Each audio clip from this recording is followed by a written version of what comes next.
Halo semuanya. Bagi Anda para ibu-ibu, saya mau mengucapkan selamat Hari Ibu, Happy Mother's Day. Menjadi seorang ibu adalah anugerah terbesar yang Tuhan berikan kepada kita.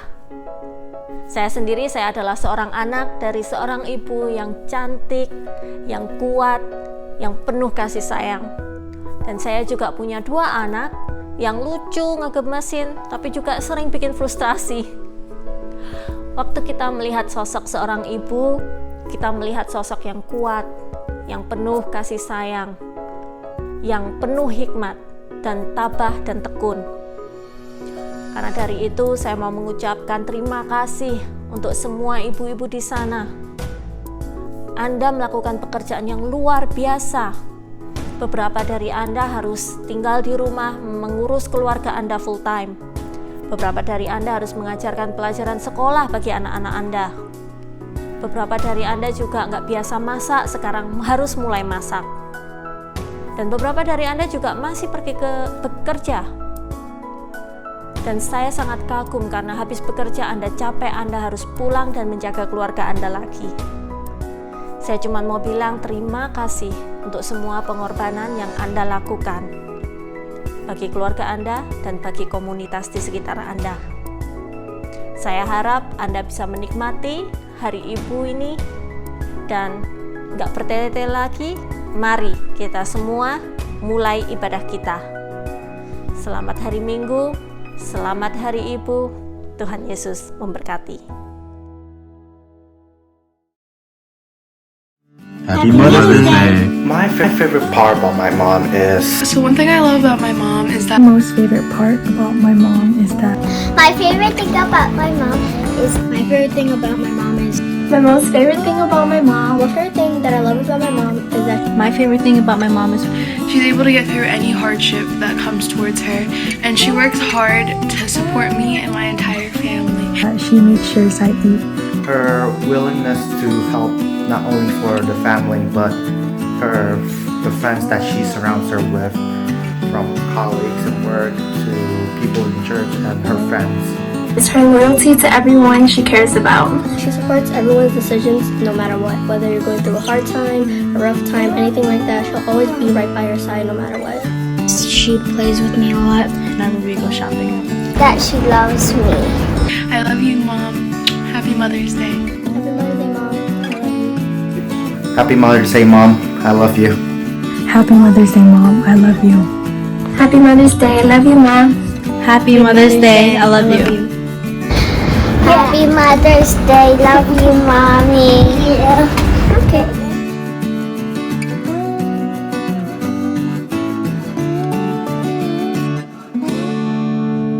So I guess I do like my mom's cheery personality.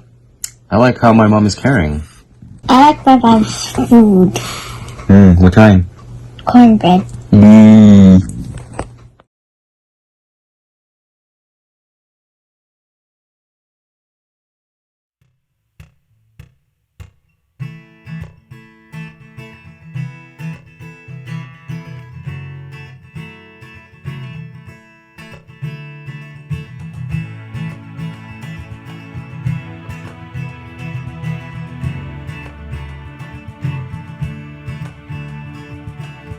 I come before you today, and there's just one thing that I want to say. Thank you, Lord. Thank you, Lord, for all you've given to me, for all the blessings that I cannot see. Thank you, Lord. Thank you, Lord.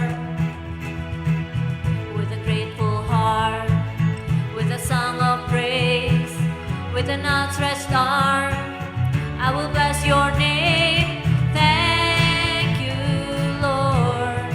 I just wanna thank you, Lord.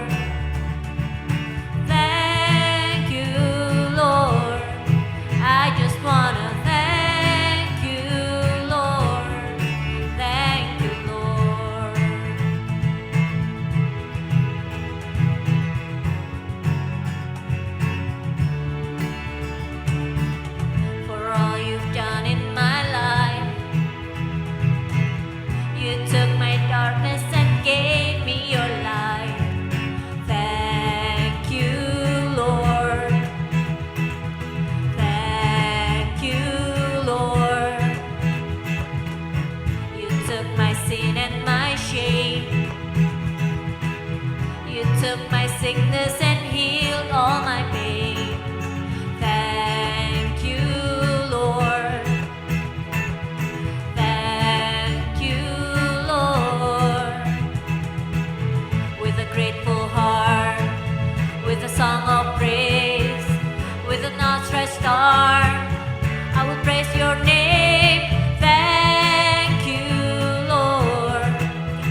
dari harta,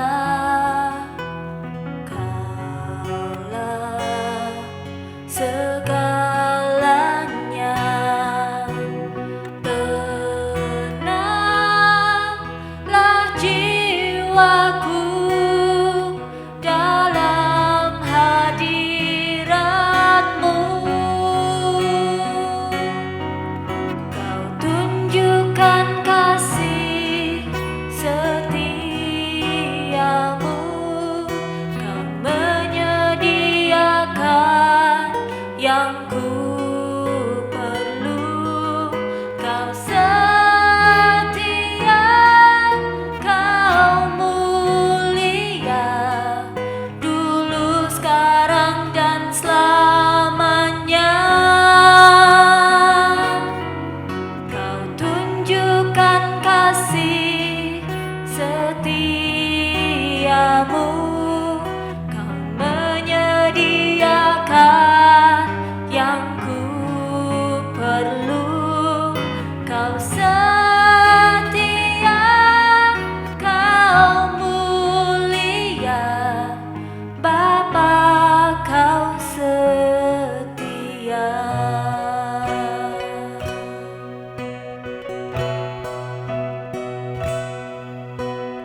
Shalom semua jemaat yang diberkati Tuhan.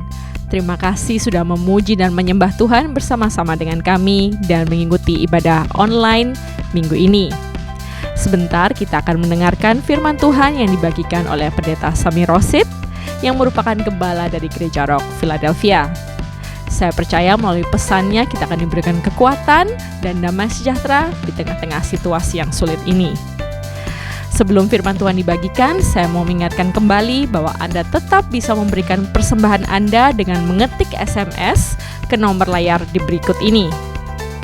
Atau Anda bisa mengunjungi website kami di www.rockusa.church dan bagian kanan atas akan ada tulisan online giving. Terima kasih atas persembahan Anda. Tetap jaga kesehatan dan terus berdoa. Selamat berhari Minggu, Tuhan Yesus memberkati.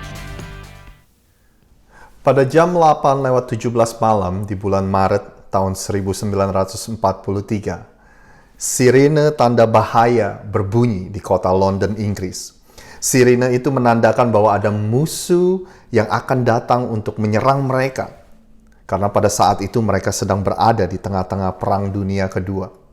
Orang-orang berhenti dari segala aktivitasnya, bus kota memberi instruksi kepada para penumpang untuk keluar dari bus. Pengendara mobil berhenti di tengah jalan dan turun keluar dari mobilnya. Semua mereka melihat ke langit dan berteriak, musuh menyerang, musuh menyerang. Mereka mencari pesawat musuh. Semua orang berteriak, musuh datang, walaupun mereka tidak melihat apa-apa di atas sana. Tapi mereka tetap berteriak, musuh datang, musuh datang.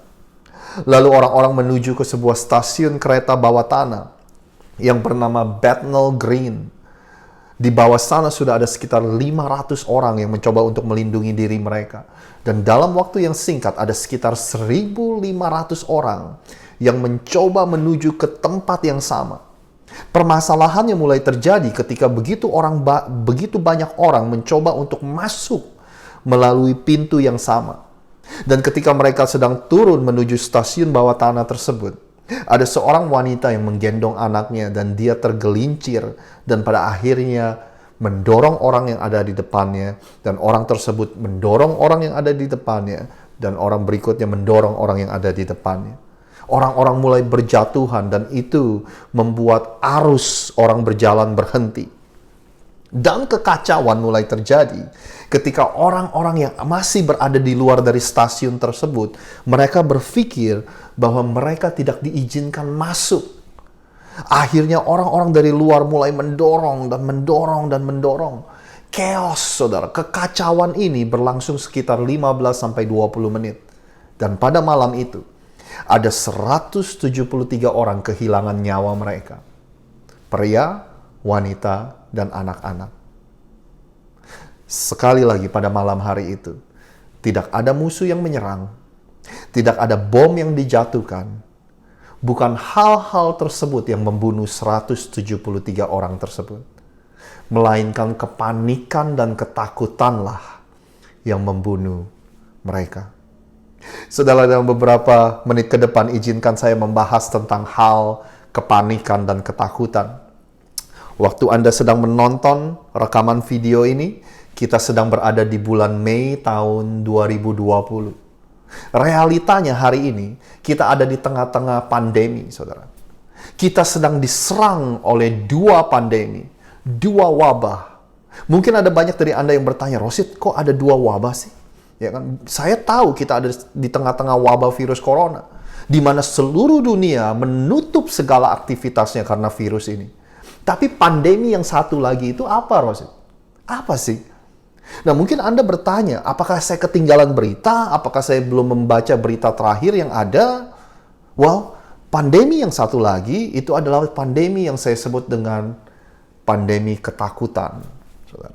Kita sedang diserang bukan hanya dengan wabah corona, penyakit corona, tetapi kita juga sedang ada di tengah-tengah pandemi ketakutan dan kepanikan. Tapi kita semua tahu bahwa kita takut bukan tanpa alasan. Wajar kalau kita takut. Karena lebih dari 2 juta orang di dunia ini positif dengan virus corona. Lebih dari 200.000 orang meninggal karena virus ini. Puluhan juta orang kehilangan pekerjaan mereka. Bisnis-bisnis sebagian besar tutup. Jadi wajar kalau hari ini kita merasa takut. Ada seseorang yang bernama Jim Stockdale. Dia adalah salah satu pemimpin dari tentara Amerika yang tertangkap pada waktu masa perang Vietnam. Dan Jim dipenjara selama 8 tahun. Dia menjadi tawanan perang dari negara Vietnam. Nah, pada waktu dia dibebaskan, ada banyak orang bertanya, Jim, bagaimana kamu bisa bertahan selama 8 tahun menjadi tawanan perang? Dia berkata seperti ini, saudara, saya kutip untuk Anda. Pada akhirnya, saya tidak pernah kehilangan iman atau kepercayaan. Tidak sekalipun saya meragukan bahwa saya akan keluar. Dan bukan hanya itu saja, tapi saya akan menang dan saya akan menggunakan pengalaman ini sebagai pengalaman hidup yang berharga yang saya tidak akan tukar dengan apapun. Itulah yang diungkapkan oleh Jim ketika dia dibebaskan. Nah, kalau saya berhenti cerita sampai di sini, Anda pasti akan berkata, Rosid, ya inilah tipe-tipe cerita kayak di film-film. Ya, inilah tipe-tipe cerita seorang pahlawan, seorang yang mempunyai iman besar, seorang pemberani. Tapi ada sesuatu yang menarik lagi ketika Jim Stockdale ini ditanya. Jadi siapa orang-orang yang pada akhirnya tidak bertahan di dalam penjara tersebut? Siapa orang-orang yang tidak survive? Siapa orang-orang yang pada akhirnya tidak tahan hidup di dalam penjara tersebut? Lalu Jim menjawab seperti ini. Oh, itu sih gampang, dia bilang itu. Orang-orang yang optimis, mereka lah yang pada akhirnya tidak bertahan. Kita semua bingung dengan jawabannya, saudara. Orang-orang yang optimis, yang pada akhirnya tidak bertahan. Kenapa bisa? Karena orang-orang seperti itu berpikir bahwa, oh, akhir tahun depan kita akan keluar. Tahun berganti tahun, mereka tetap ada di dalam. Oh, nanti awal tahun ini kita akan bebas. Musim berganti musim, ternyata mereka masih ada di dalam tahanan. Dan pada akhirnya mereka semua mati oleh karena kekecewaan mereka. Bapak, Ibu, dan teman-teman semua, keberanian yang sesungguhnya adalah ketika kita berani menerima realita yang terjadi. Tapi di saat yang bersamaan kita juga tahu bahwa pada akhirnya kita akan menang dan mampu melewati segalanya. Apakah situasi saat ini sulit? Pasti aja ini adalah sesuatu yang sulit. Keberanian yang sebenarnya tidak berilusi bahwa hal-hal ini tidak sulit, tidak menolak realita, saudara. Apakah masa-masa ini mudah? Faktanya tentu saja tidak mudah. Kita mengakuinya, ini bukan sesuatu yang kita buat-buat seperti kita berkata, nggak ada apa-apa, biasa-biasa aja. No, kita mengakuinya bahwa ini adalah keadaan yang sulit. Tetapi di saat yang bersamaan, kita juga tahu kebenarannya, bahwa ini tidak akan selamanya kita seperti ini. Ungkapan yang sangat terkenal adalah badai pun pasti akan berlalu. Nah, hari ini saudara sebagai orang percaya, bagaimana kita menyikapi, bagaimana kita meresponi pandemi ketakutan ini? Apalagi kita sebagai orang yang percaya Tuhan, bagaimana kita meresponi ini? Bagaimana kita meresponi hal ini supaya kita nggak kelihatan sebagai orang-orang Kristen yang aneh dan bodoh yang menggunakan imannya secara membabi buta, saudara, dan mengabaikan ilmu ilmiah, teknologi, sejarah. Padahal hal-hal tersebut adalah alat yang dipakai Tuhan untuk membuktikan keberadaannya. Bagaimana kita sebagai orang Kristen tidak meresponi semua ini seperti yang baru saja saya bilang? Tapi di saat bersamaan, kita sebagai orang Kristen, kita meresponinya dengan menerima fakta dan ilmu ilmiah, tetapi di saat bersamaan, kita juga percaya bahwa Tuhan berdaulat, Tuhan berkuasa, Tuhanlah yang memegang kendali atas semuanya ini. Dan bukan itu saja, Tuhan yang besar, berkuasa, dan berdaulat tersebut peduli dan mengasihi setiap kita. Bagaimana kita meresponi semua ini? Ada 3 pertanyaan yang saya ingin berikan untuk kita semua. Pertanyaan ini akan sangat berguna, dan saya berdoa Anda bisa gunakan ketika ketakutan itu datang ke dalam kehidupan Anda. 3 pertanyaan ini bisa Anda jadikan saringan ketika ketakutan menghampiri hidup Anda. Dan pertanyaan yang pertama adalah, is it worth your concern? Ketika ketakutan itu datang, Anda bisa bertanya seperti ini, apakah ketakutan ini layak menerima tempat di dalam kehidupan saya? Apakah ketakutan ini layak ditakutkan? Dengan kata lain, apa yang Anda takutkan sekarang? Apa yang Anda khawatirkan sekarang? Apakah 1 tahun, 5 tahun, 10 tahun dari sekarang? Apakah itu masih penting dalam kehidupan kita? Jujur aja saudara, ada banyak sekali kekhawatiran dan ketakutan yang sebenarnya tidak layak menerima tempat di dalam kehidupan kita. Tidak layak menerima banyak waktu dalam pikiran kita. Amsal 12 ayat 25 berkata seperti ini, kekhawatiran dalam hati membungkukan orang, tetapi perkataan yang baik menggembirakan dia. Saya membayangkan ayat ini dengan berpikir bahwa kekhawatiran yang berlebihan, ketakutan yang berlebihan, itu seperti menaruh beban di atas kehidupan seseorang, sehingga dikatakan itu membungkukan orang. Ada seorang penulis buku yang berjudul The End of Stress, akhir dari stres. Penulis ini bernama Don Joseph Gowie. Dia berkata bahwa 85% dari hal yang Anda dan saya khawatirkan itu tidak pernah terjadi dalam kehidupan kita. Nah, 15%-nya yang terjadi, itu pun pada akhirnya Anda akan mampu mengatasi hal-hal tersebut. Bahkan Anda dan saya akan memetik pelajaran-pelajaran penting dari hal-hal dan pengalaman yang Anda alami. Di buku itu juga berkata bahwa 80% dari hal-hal yang kita takutkan itu menghukum diri kita, itu menghakimi pikiran kita secara berlebihan, mengakibatkan stres pada kesehatan kita, saudara. Akhirnya, kita mengalami gangguan kesehatan seperti penyakit jantung, tekanan darah tinggi, kita terlihat lebih tua, saudara, dan bahkan bisa merusak hubungan keluarga. Apakah hal-hal yang Anda dan saya takutkan sekarang layak untuk kita takutkan? Layak untuk menerima, untuk mendapat tempat dalam kehidupan kita? Pada akhirnya, saya mau ingatkan kepada kita semua bahwa Anda akan mampu mengatasinya. Apapun yang Anda khawatirkan. Diri Anda lebih kuat dari apa yang Anda bayangkan. Anda akan mempunyai banyak kreativitas dari apa yang Anda pikirkan. Kenapa? Karena ada Roh Tuhan yang hidup dan tinggal di dalam diri kita. Yang pertama, saudara, is it worth your concern? Apakah ketakutan itu layak menerima tempat di dalam kehidupan Anda? Yang kedua, saudara, is it yours to control? Artinya, pertanyaan berikutnya Anda bisa tanya, apakah ada di dalam kendali Anda? Apakah hal yang Anda takutkan ini ada di dalam kendali Anda? Apakah ini mungkin untuk Anda kendalikan? Ada buku yang berjudul Complete Worst Case Scenarios yang memberikan solusi kepada pembacanya ketika kita sedang ada di dalam keadaan yang terburuk. Misalnya di dalam buku itu dibilang, bagaimana cara Anda untuk melarikan diri kalau Anda diperangkap oleh gurita raksasa? Atau bagaimana Anda bisa selamat dari serangan ikan hiu? Kalau ada alien atau makhluk luar angkasa dan pesawat dari luar angkasa datang, bagaimana cara kita melarikan diri?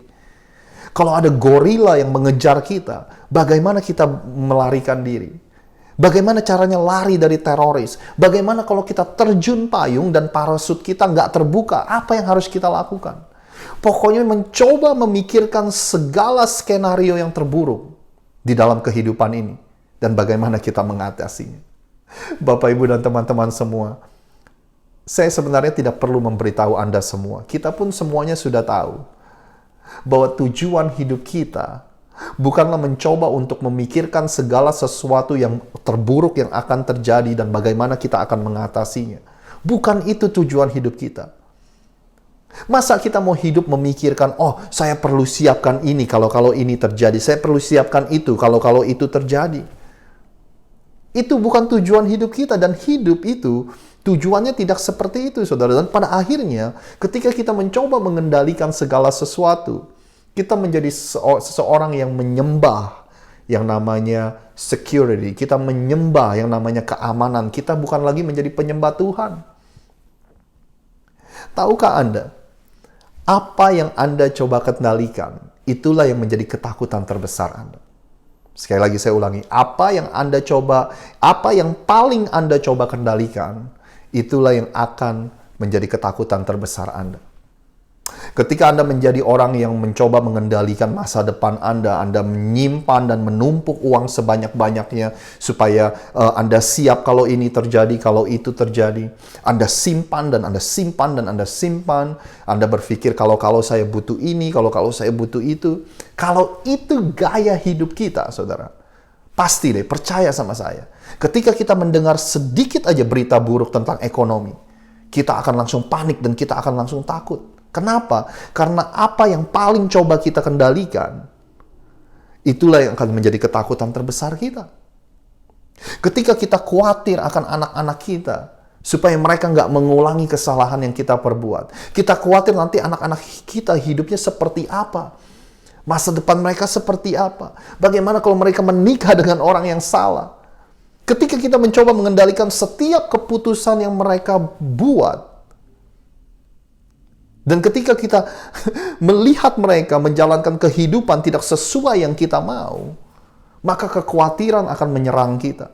Kita akan dihantui oleh ketakutan. Kenapa? Karena kita mencoba untuk mengendalikan kehidupan mereka. Karena apa yang paling kita coba kendalikan, itulah yang akan menjadi ketakutan terbesar dalam kehidupan kita. Jadi di Yakobus dikatakan seperti ini, saudara. Yakobus 4 ayat 13. Jadi sekarang, hai kamu yang berkata, hari ini atau besok kami berangkat ke kota Anu, dan di sana kami akan tinggal setahun dan berdagang serta mendapat untung. Buat Anda yang berkata seperti itu, Yakobus mengatakan, sedang kamu tidak tahu apa yang akan terjadi besok. Apa arti hidupmu? Hidupmu itu seperti uap yang sebentar saja kelihatan lalu lenyap. Sebenarnya yang harus kita katakan, yang harus kamu katakan, jika Tuhan menghendakinya, kami akan hidup dan berbuat ini dan berbuat itu. Saudara, kita nggak bisa mengendalikan hari esok. Jangan-jangan kita dipenuhi rasa takut dan kekhawatiran karena kita mencoba mengendalikan hari esok. Yakobus berkata, jika Tuhan menghendakinya. Kata seperti itulah yang bisa membawa damai dalam kehidupan kita. Karena ketika kita mengakui kalau ini kehendak Tuhan, itu membuat kita sadar bahwa ya, kita boleh merencanakan masa depan kita, tapi pada akhirnya Tuhanlah yang berdaulat dan yang berkuasa atas hidup ini. Ketika Anda menghadapi ketakutan, Anda bisa bertanya, apakah ketakutan ini layak menerima tempat dalam kehidupan saya? Apakah semua ini ada di dalam kendali saya? Yang ketiga, pertanyaan yang terakhir, apakah ini pekerjaannya Tuhan? Dengan kata lain, ketika Anda mengalami ketakutan, apakah ini tugas Anda untuk menyelesaikan ketakutan itu, atau ini tugasnya Tuhan? Ada gak di antara Anda yang hari ini menyaksikan ini? Anda capek, Anda lelah, Anda kehabisan tenaga, karena Anda bertanya-tanya pertanyaan ini, saudara. Gimana ya kalau, what if, and what if. Gimana kalau saya sakit? Gimana kalau saya kena kanker? Gimana kalau saya kehilangan pekerjaan? Gimana kalau saya kehilangan orang tua, anak saya, orang-orang yang saya kasihi? Gimana kalau saya tidak pernah menikah seumur hidup saya? Gimana? Saudara, capek gak Anda hari ini bertanya gimana? Yesus berkata seperti ini, marilah kepadaku semua yang letih lesu dan berbeban berat. Yesus bilang, datang kepadaku yang letih lesu dan berbeban berat. Aku akan memberikan kelegaan kepadamu. Bahasa Inggrisnya Yesus bilang, I will give you rest. Aku akan memberikanmu istirahat dan ketenangan. Waktu Yesus mengatakan ini, latar belakang atau konteks dari kalimat ini adalah dia berbicara mengenai keselamatan, saudara. Yesus bilang ada begitu banyak dari kita yang mencoba untuk mendapatkan dan mengejar perkenanan dari Tuhan. Kita kejar dengan berbuat ini dan berbuat itu. Dan Yesus bertanya, capek gak sih selalu mencoba untuk memenuhi tugas-tugas agamawi? Capek gak sih selalu ngejar-ngejar perkenanan Tuhan? Makanya Yesus bilang, datanglah kepadaku. Terimalah anugerah keselamatan yang aku berikan. Ini tuh hadiah. Ini tuh pemberian Tuhan yang cuma-cuma. Anugerah. Bukan karena kamu hebat, bukan karena kamu baik, bukan karena kamu menjalankan tugas agamawi kamu. Tapi karena Tuhan baik. Oleh sebab itu kita menerima anugerah tersebut. Bukan aktivitas agamawi kamu yang menyelamatkan kamu, yang mendapatkan, yang memberikan perkenanan untuk kamu dari Tuhan. Melainkan karena Yesuslah. Karena Yesuslah yang sudah mendamaikan kita dengan Tuhan. Sehingga kita menerima perkenanan tersebut. Demikian juga hari ini, saudara. Apakah Anda lelah, capek? Anda tidak ada lagi tenaga, saudara. Karena Anda dan saya, kita mencoba untuk mengendalikan segala sesuatu. Kita mencoba untuk mengerti segala sesuatu yang terjadi. Kita mencoba untuk menciptakan sebuah hidup yang bebas dari kekhawatiran. Kita mencoba untuk mengamankan masa depan kita.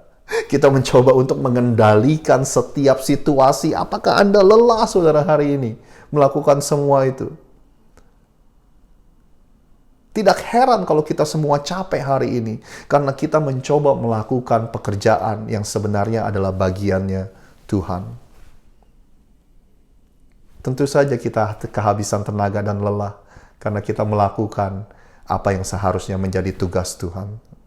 Ketika Anda mengalami ketakutan, tanyakan 3 hal ini. Apakah ketakutan itu layak Anda takutkan? Apakah itu layak menerima tempat di dalam kehidupan Anda?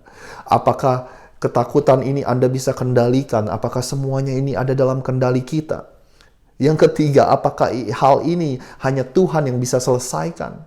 Kalau itu memang jadi bagiannya Tuhan, saudara, jangan coba kita untuk menyelesaikannya.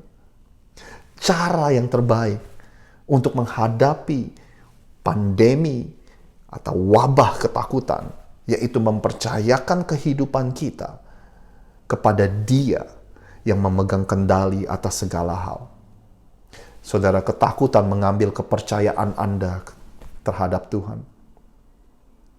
Dan pada saat ini, kalau Anda tidak pernah memberikan hidup Anda kepada Tuhan, Tuhan yang bisa dipercaya.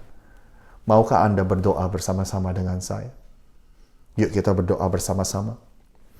Tuhan, pada saat ini kami menyerahkan kehidupan kami kepada Tuhan yang bisa kami percayai.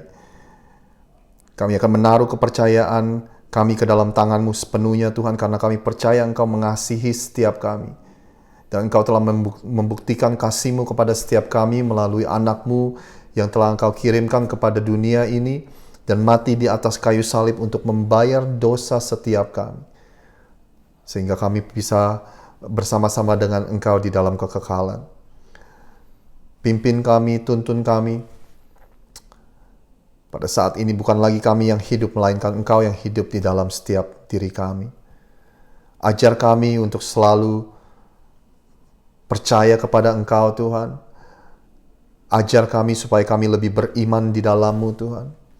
Ajar kami untuk menyerahkan setiap area dalam kehidupan kami, bukan sebagian, tapi seluruh area dalam kehidupan kami ke dalam tangan-Mu.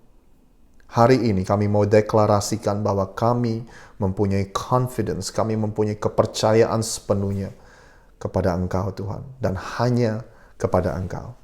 Di dalam nama Tuhan Yesus, kami sudah berdoa. Sama-sama kita katakan, amin. Terima kasih sudah menyaksikan ini, saudara. Mudah-mudahan Anda dikuati dan diberkati dengan firman ini. Sampai bertemu, Tuhan Yesus memberkati.